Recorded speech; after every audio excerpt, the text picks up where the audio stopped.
I'm laughing already. This is David, and I said it on several of my videos, but the reason I'm always so short of breath when I start my video is I have to walk up the staircase, and it's like 4 flights of stairs. I know you don't believe me, because today I want to talk about pornography. And most of you are probably saying, yeah, staircase my ass. He likes the subject matter. Anyway, it's a subject that I wasn't going to tackle, and yet I read so much on masturbation. And I do have a master's degree, and I've certainly had, you know, some anatomy classes and some sexual classes and relationship classes and some classes on masturbation. They were on books, they weren't labs. And I just wanted to add, at my educational level and my experience level, I've got 14 children, and pornography seems to be a subject that no one really basically approaches. Now, I've seen a lot of pornography. No, I didn't mean to say that. I'm not going to reveal how I feel. I'm going to be professional. I've seen a lot of pornography quasi-studies. Now, you got to realize, in a master's level, we know statistics. We can spot crap a mile away if it's not a random study, or the wrong statistical table has been used, or the formula is incorrect, or the statistical treatment of the research. We know if the original data is representative of a cross-section and random. We know all that stuff. I'm going to say the things that I have read on anti-pornography and the world is coming to an end pornography, and that it causes whatever 90% of the divorces in the United States, and that everyone that looks at one picture becomes addicted, and then they don't go to work anymore, and they don't come out of their computer room, they just sit there and they die there. Some of these exaggerations are hard for me to accept. Hard for me to accept. My experience and opinions and education sit down and calmly look at pornography, its purpose, the results, and the benefits and the detriments to human beings. Now, when you say pornography, you're basically saying men's pornography. There's a reason for that. That is physiological. It's not psychological, it's physiological. Men are visual sexual beings. What they see is what they want to get. They are not basically romantic beings like the females are. To get to the females, they'll give her a dinner and flowers and say, I love you, I love you, I love you. And that's what the female wants to hear. And she says, okay, then you can have my vagina, that's okay. And the man says, okay, that's a good deal for me, it's just a few flowers and a dinner. The thing I think that we have to, and everyone has to make their own mind up. I'm not trying to be persuasive one way or the other. I'm trying to be down the middle, tell you what I know from my education, what I know from my experience, and I am educated to teach this at the college level. I don't see reports that concern me that pornography can be addictive. It's kind of like breathing can be addictive for men. Men like to see naked women. They are visual sexual beings. They become very sexually excited and sexually ready to go in seeing naked women. Now, when you measure, now I've seen these studies and they're pretty consistent, and I hope I'm quoting within the ramifications, because I've seen these years ago. But men think of sex about every 30 seconds or even more. Now you women, you just scan over that. You just scan over that. So what? Men are pigs, men are dogs. In some ways that may be true. In other ways it's not. Because men are visual sexual beings.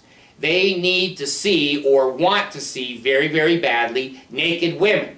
Now, they don't necessarily want to be with those women. They don't necessarily want to marry those women or leave their wives for those women. I think there's a section of men that use pornography to kind of get some ideas and get some new moves and some new excitement in their sex life. And the wife goes, hey, where'd you get this kinky stuff? You know, trapeze and mirrors in the bedroom on the ceiling, I'm just not really into. Well, you get that a little bit, that men use that to try to spice up their sex life. Now, let's be fair. Women have pornography too. Maybe you didn't know that, because you're saying, oh, well, maybe a few of them look at the computer now and then when their husband's looking at it. Well, that's true too. But let me tell you what women's pornography is.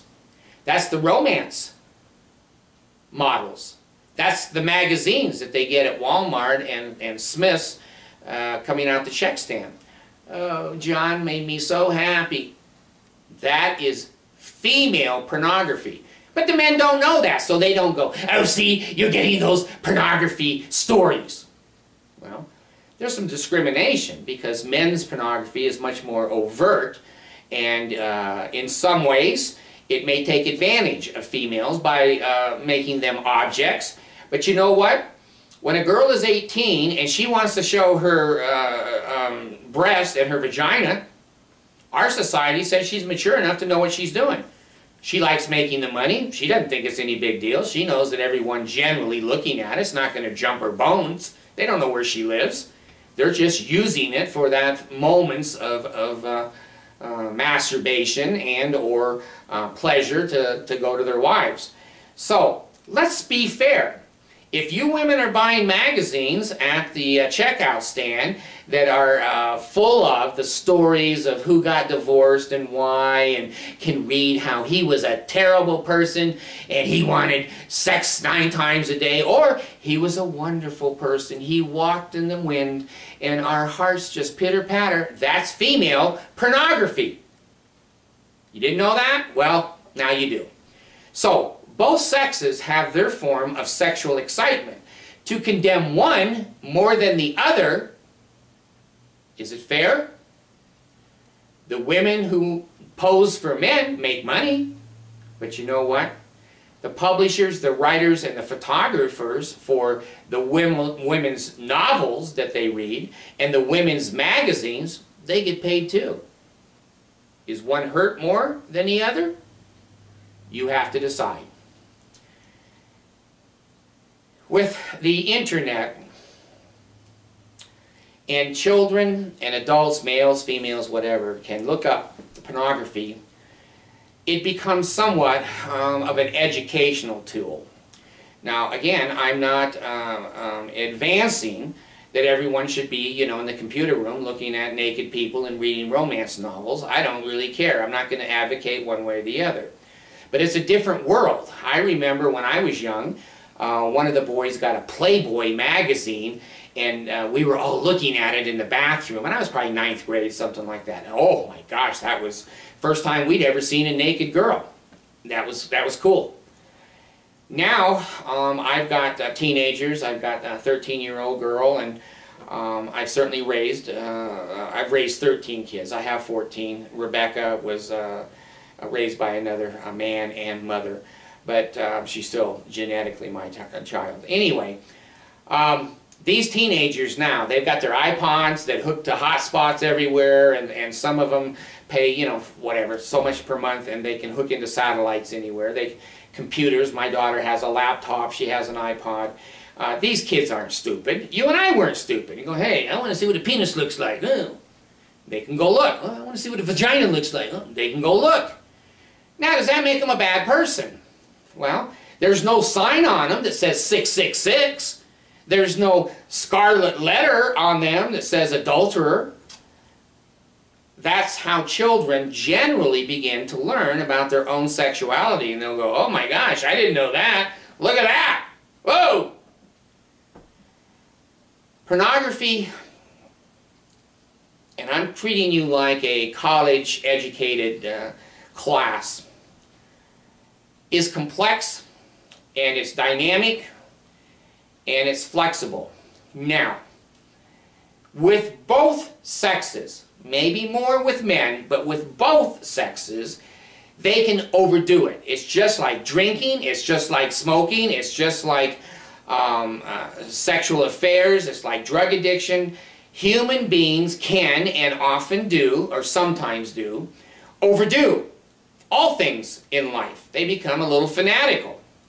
Well, when you see a man who really wants to look at the computer a great deal of the time, you say, oh, he's addicted. It's ruining his marriage. He can't raise his family.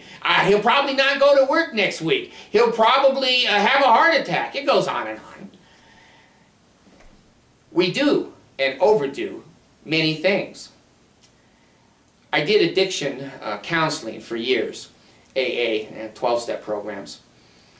And what we use as a definition as professional people is that an addiction has to interfere with your life. If you can't go to work, if you can't talk to people, if you can't go to the bathroom, if you can't eat, and you drive cars drunk, and you can't stop it, and you kill people, and you have 10 DUIs, you may have a problem with alcohol. It is interfering with your life. Now, your spouse being upset about pornography or reading love novels and magazines, I'm not sure qualifies as interfering with your life. They are being perhaps obnoxious. They're being punitive. They're being, you love me and you don't look at other vaginas. Well, I don't know how many men fall in love with a vagina. I just have not seen it. As an educated person, especially if you see close-up pornography, you don't even see the face of the female. You see her vagina or her breast. How can a wife be jealous of that? You're going to leave me and find that vagina somewhere. So he's going to walk downtown with a picture. Is this anyone's vagina? Come on, women. You have a little bit more security and a little bit more confidence in yourself. Vaginas look different. Men like that variety, just like you like the variety of romance novels. So you're not going to read the same one over and over. Now, here's the important thing that I need to say, and that is if you're in a marriage, in a relationship, and the pornography does cause you to go looking downtown with a picture, or it does cause you to molest people, rape and or incest or you know, child rape or whatever, that interferes. That interferes. Now, I've seen the studies. All the men that are in prison, I've seen the studies that says they drank milk when they were a child. That's why they're in prison. There it is. They all drank milk. You put the numbers together and you see the 100%. They all drank milk. Well, that's why they're all in prison. That solves that. I've had statistics. It's not representative.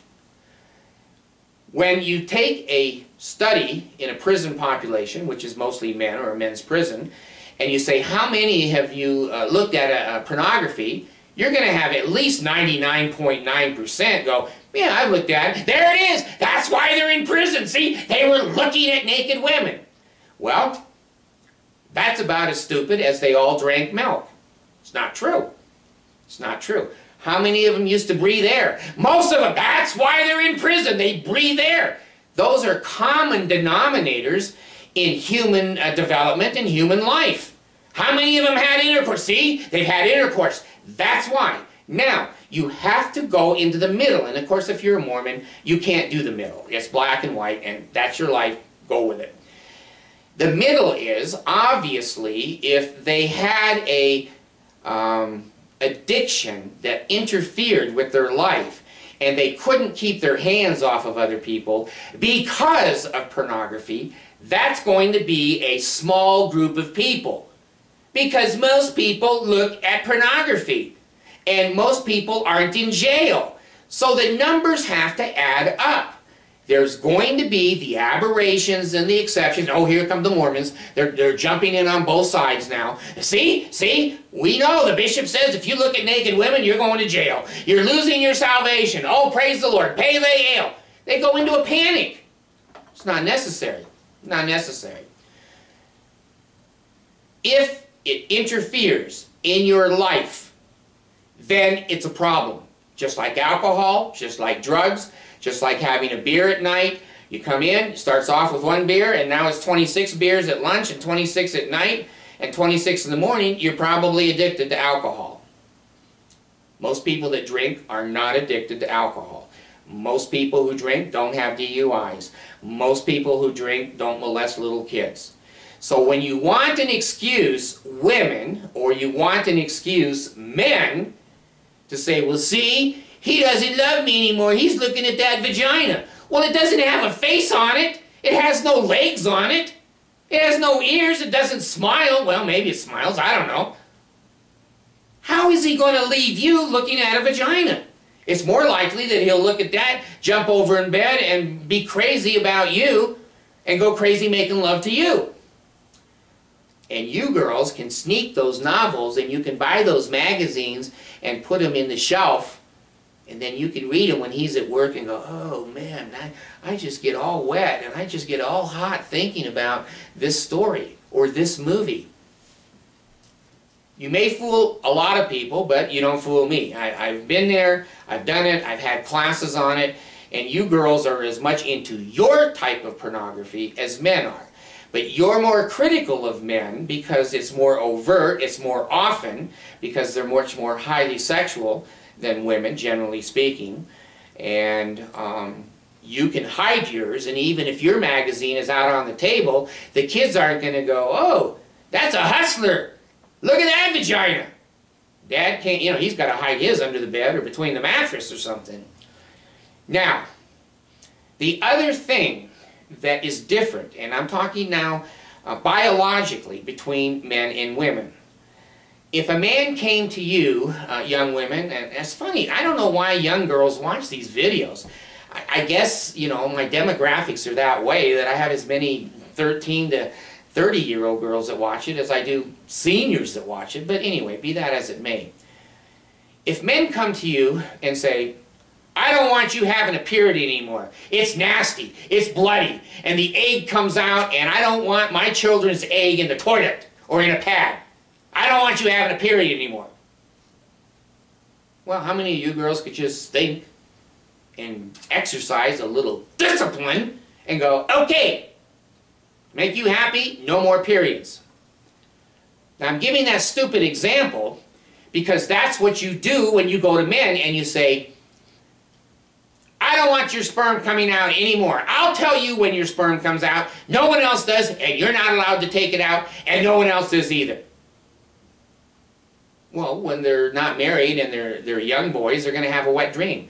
What are you going to do when they ejaculate at night and you find sperm all over their bed and underwear in the morning? Are you going to beat them? Like, should we beat the 13 and 14-year-old girls that are bleeding on the bed? Or the boys who are ejaculating on the bed? They're both biological processes. You're not going to stop it. I don't care if you send them on a mission. I don't care if they're in front of Jesus. If they have a human body, they're going to menstruate if they're in that age group. And if they're men, they're going to ejaculate. Whether they ejaculate in a wet dream, or they ejaculate in a vagina, or they masturbate and the sperm comes out, it's going to come out. For you to try to control that as a female, I say, I was going to use a different word. I think it is not acceptable. I'll use a gentle word. For you girls to try to dictate his sex life, you can't have sex unless it's with me and the way I want it, and your penis can only come in me. You girls are nuts. You're looking for a divorce probably, or an affair right on down the road. May take 10, 15, 20 years, but when you dictate a man's sexuality, you're playing with fire. And just like a man, when he says, I don't want you ovulating and I don't want you having a period, she's going to cry and she's going to be upset and she's going to say, oh, I'm trying, the discipline, I'm trying. Just like a man. Oh, I won't look again, I won't look again. And next month she has her period 28 more days. And next week, or this end of this week, he's on the computer again. Grow up. Grow up. Has a period ever killed anybody? Well, I'm thinking it almost killed me in some of my marriages, but you know, I'm just joking now. Has an ejaculation ever killed anybody? I don't think so. Now, these are things you have to work out in relationships as a man and as a woman. And in my later life here, I've sat down before I married and I said, listen, no one's in charge of my penis. Me. I'm in charge. And I suggest to you girls the same thing. No one is in charge of your vagina but you. And if you want someone to play with it and be with it, fine. That's your free agency, and I have my free agency, and hopefully in a relationship people come together often enough that it's, I call it the glue that keeps marriages together, the sexual part of a relationship. It's fulfilling most of the time, and it's loving and kind, and etc., etc.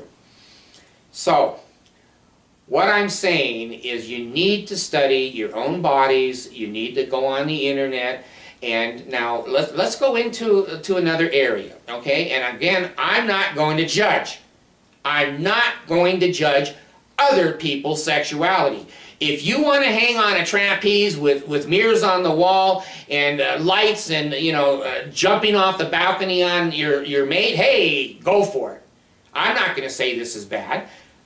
Every one of us has our own preferences, what we like, what we don't like, and we need to talk to our partner. I find it takes about 3 years in a marriage to really get together sexually, where you can come together, where she knows what you want, you know what she wants, and you work it together, you know each other, you know when you're both going to start to come, and bam, you go for it. And I'm telling you, it's out of this world. It is out of this world, but you're not going to do it for probably 2 or 3 years. Some of you might be better. Now, you get into other areas of sexuality that you and I may think are strange, but maybe you won't. I'm not into bestiality. I don't think I would like to put my penis in a sheep. Now, there's some guys, I guess sheep herders in Brokeback Mountain, they go, hey, a sheep is good as a woman. If it is for them, how's that hurt me? I've never seen any little people with sheep heads. I don't think they reproduce, and I don't think they're on welfare and speak a second language and immigrate illegally. I've never seen it. So if some guy wants to put his penis in a chicken or in a sheep or a cow, I don't care. That's his form of sexuality. He has a right to that. That's what he likes. That's what he's drawn to. You know, his pornography may be, you know, that kind of behavior. Now, I've seen the other kind of behavior where the woman wants a dog to put his penis in the woman, bestiality, or a horse. Some people are going to, oh, that's sick. Oh, that's really, really sick. Well, to me or you or other people, it may be. But you know what? Everyone has a right to their own sexuality. Now, I've never seen a dog take a woman to court or a woman take a dog to court and say, the dog raped me. I've never seen Brokeback Mountain men go, you know, I was committed to her and, you know, she left me, my sheep. There's other, more outside the boundaries. I can safely say that as a psychologist. I can say outside the boundaries. You know, there's people that like to have bodily functions, and I'm trying to be somewhat discreet, which I'm usually not, on each other, or you know, worse. Hey, if that floats your boat, how does that bother me? It saves flushing the toilet. Hey, maybe you can save water and save on some of the utilities. So what I'm trying to sum up and what I'm trying to say is, if you let the Mormon Church and its doctrine and its pornography stand influence your life, you're probably going to be a pretty unhappy person. You're probably going to be frustrated. You're probably going to be sneaking around, masturbating, and of course the girls, the last numbers I saw in college, probably 99% of men masturbate, and I thought I saw 66 or 67% of women. You know, they find their clits, and they find vibrators, and they find ways to satisfy themselves because maybe the husband doesn't. And so it's not a male problem. It is a human problem.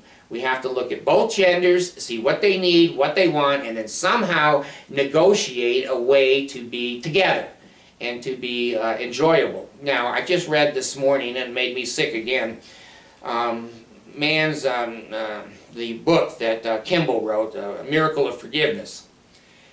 He said, and I'm going to paraphrase, if you don't die stopping a rape, or if you let someone into your vagina, and I think he was talking about females, I think, it would be better to be dead. If you didn't fight for your life, you're a whore. You're a prostitute. You're scum.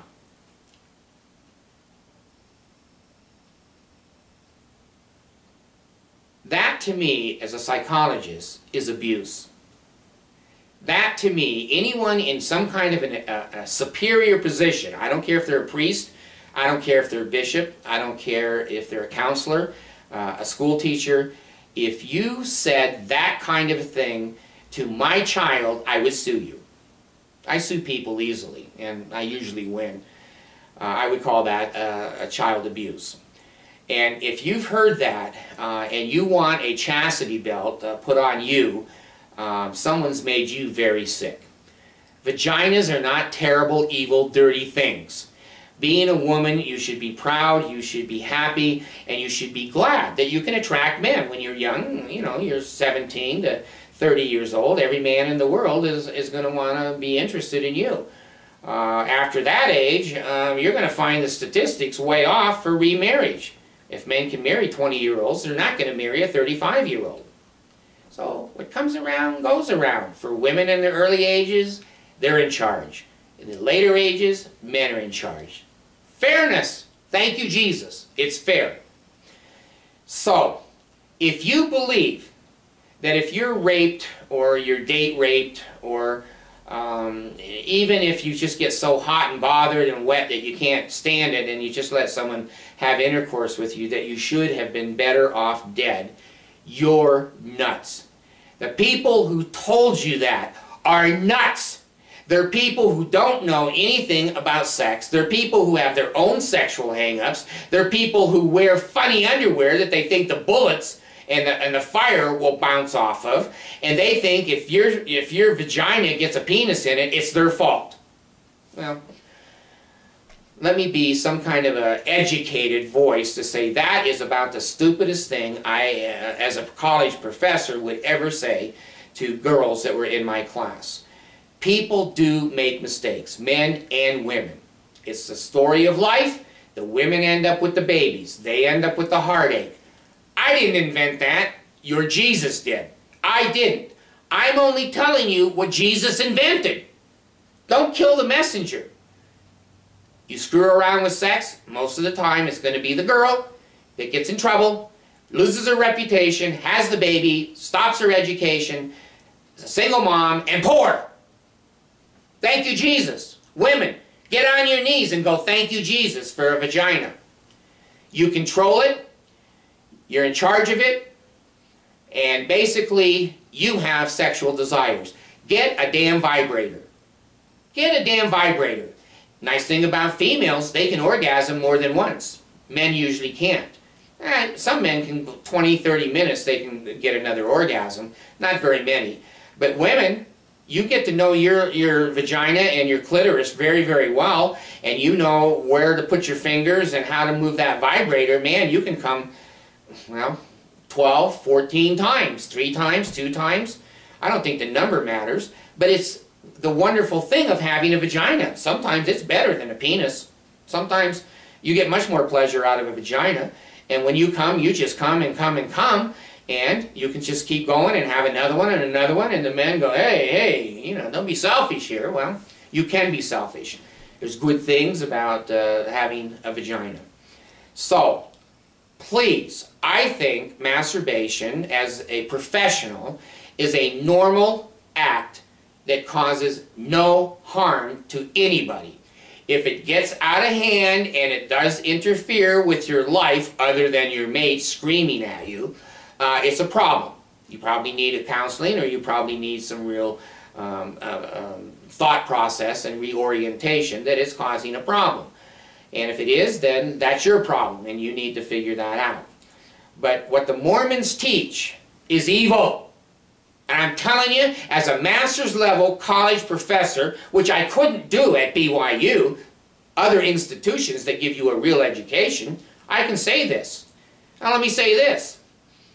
If Jesus didn't want you to masturbate, or God, or Muhammad, or Buddha, whoever, or the atheist, if the gods that be don't want you to masturbate, why didn't they put your sex organ on the middle of your back, where you can't reach the damn thing? You'd have to sit like this. You can't reach it. But gee, isn't it a coincidence? It's between your legs and both hands fit perfectly? Common sense. Evolution. Common sense. Control your sexual outlet, I say. If you want, it is up to you. But all of us get horny. All of us want to have sex. Men and women. Men want it more often. Women want it less often. But when women are hot, boy, they're hot. You hit one right in the right spot. And during their period, man, they can go like crazy. And they can come and come and come. I think masturbation, after my study and my experience and my marriages and my children, is a normal act. It takes the sexual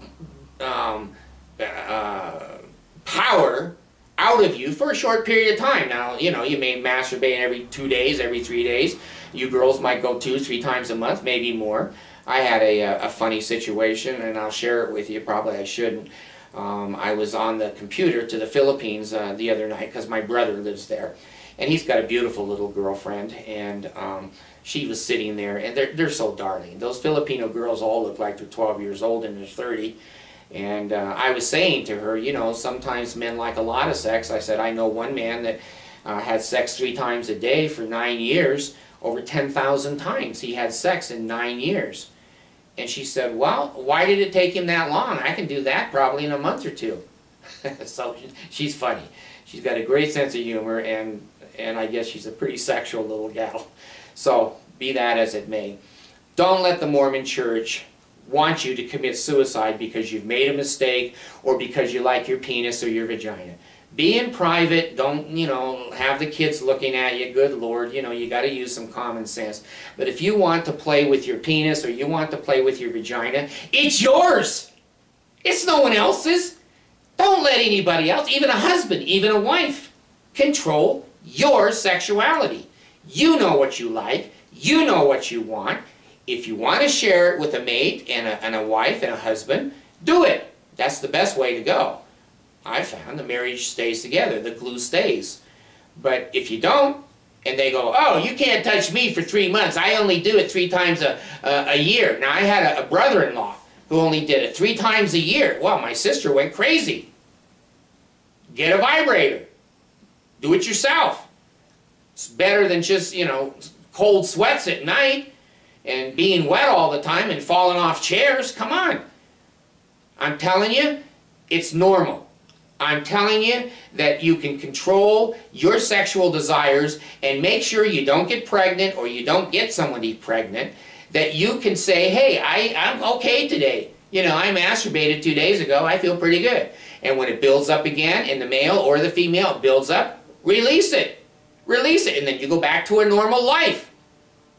Why people think this is, you know, horns on the head and a red person with a tail, I don't know. I don't know. Penises are not filthy, dirty, terrible things. Vaginas are not filthy, terrible things. There are natural bodily functions that go on with both genders. Women can probably not stop having a period if they're in the same right age group. Men are not going to have sperm stay in them. It is natural for that sperm to come out. It gets old, it's not as good, you're not as fertile, and you're horny as hell. You're going to start, you know, humping the trees and the dog and the sheep. For God's sakes, go in the bathroom, masturbate, and go back out in the real world and just be a person. It's like eating, it's like breathing, it's like the normal bodily functions of any human being. Now, I know I'm going to get a lot of criticism. I've got the fan turned off, so when the shit hits it, You know, it won't be all over me, but I'm going to tell you the truth. Every one of my videos, I try not to exacerbate or exaggerate or lie. You know, one of the reasons I can't be a Mormon after 50 years of being an active Mormon is I can't lie, cheat, and steal. And I've said on my other tapes, you know, I tried, but I didn't fit into the Mormons. I couldn't lie, cheat, and steal. Joseph Smith is a pedophile. I'm sorry. I don't believe an angel came down with a flaming sword and said, marry a couple 14-year-olds or I'm going to cut your head off. I've never seen it. The angel never came to my house, and it's never come to anybody else's house, just Joseph. Take charge of your sexuality. Take control of your body. Be proud of who you are. I don't care if you're 55, 60. I've got some people as old as 65. Now, I notice that my subscriptions go down on my 65-year-olds because I think they're dying. Now, I'm making fun of old people, and I'm 64. But I have a fairly reasonable audience between 13 and 30. And my, you know, 9% females looking at me have jumped now to 24%. So somebody's watching. Please, if you're young and you're healthy and you are sexually active, take control of your own sex life. Don't let the Mormon Church control you. Don't make them have you have fear and trepidation and you're just shaking like a mouse inside because you might get excited and you might think about a penis or you might think about a vagina and you're going to go on a mission and you're going to go without.